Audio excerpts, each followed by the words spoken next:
আসসালামু আলাইকুম।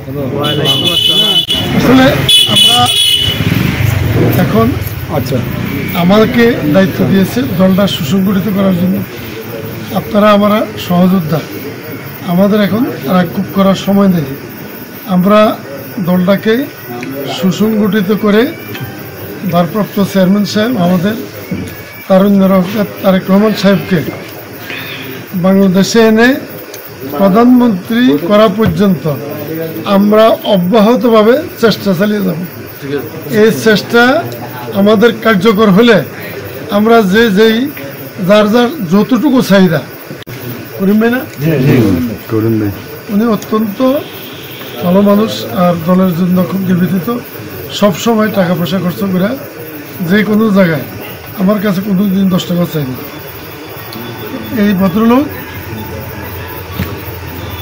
মানুষ তো আশাই করতে পারে, সেখানে সভাপতি দিতে পারে, তার অ্যাবিলিটি আছে।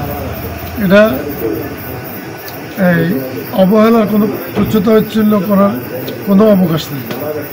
আমরা আমাদের এখানে গভর্নিং বডি আছে, আমাদের যে সমস্ত উপদেষ্টা কমিটি আছে, এই ইউনিয়নের কৃতি সন্তানরা আছে, সবাই সম্মিলিতভাবে যাকে নির্বাচন করার জন্য দিবে আমরা তাকে নিয়ে আমরা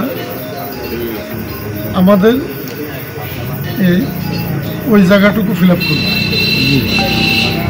আমরা ওই যে বিভিন্ন ধরনের নানামনির নানামত আমরা এপ্রতাপ্রভাবে চলাফেরা না করে দীর্ঘদিন যাবৎ সুসংগঠিত আছিলেন, প্রায় 15 বছর, আর একটা বছর ধৈর্য ধারণ করে যদি আমাদের কমিটিটা আল্লাহ যেত ঠিকঠাক থাকে, আল্লাহ রহমত, এই কমিটির মাধ্যমে আমরা সব কিছু সবার জায়গা আমাদের ইউনিয়ন কমিটি 71 সদস্য হবে, উপজেলা কমিটি হবে, বিভিন্ন কমিটি সমিতি আছে, অঙ্গ সংগঠন, সহযোগী সংগঠন, আমরা মূল্যায়ন পাইলে তৈরি বসতে পারে। তদ্রুপ আমাদের সম্পূর্ণ আপনারা নেতা, আপনারা নেতৃত্ব দেবেন। আমরা যেখানে থাকার ইচ্ছা সেখানে থাকবেন, হৃদয়ে থাকলে তো হয়। উনি যে বললো ওই যে উনি পয়সা করার লোক রাজনৈতিক ব্যক্তি, যে উনি নির্যাতিতের জন্য আপনারা সরে গেছেন, বয়সের জন্য মূল্যায়ন করছেন। আসলে আমাদের সভাপতি উনি আপনি ওনাকে দিয়ে দিচ্ছেন, এটা আমরা বুঝতে হবে। কি আমরা আপনারা প্রথম সরকারে আগামী দিনগুলি অতিবাহিত করব।